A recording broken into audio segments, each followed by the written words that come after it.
Mais non, t'inquiète, pas besoin de contrat. Non, je le connais pas le type, mais super famille, le mec il vient, j'ai vraiment aucun stress.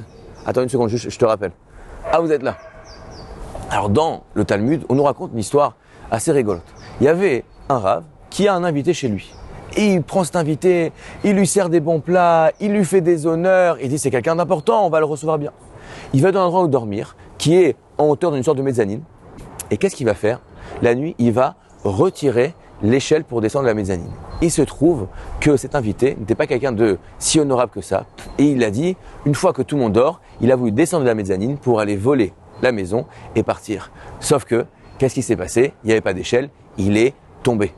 Le maître de maison arrive, le voit par terre et se rend compte qu'en fait, son invité était un voleur.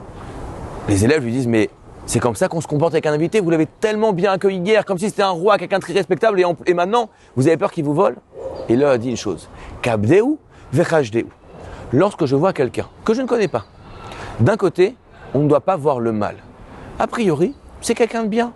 Je le connais, je sais d'où il vient, a priori, c'est quelqu'un de bien. Je dois l'estimer, voir le positif, lui faire confiance. Mais ça ne veut pas dire que je ne dois pas faire attention un petit peu. C'est pour ça qu'on fait des contrats. C'est pour ça qu'on ne laisse pas traîner l'argent. Tu ne sais pas.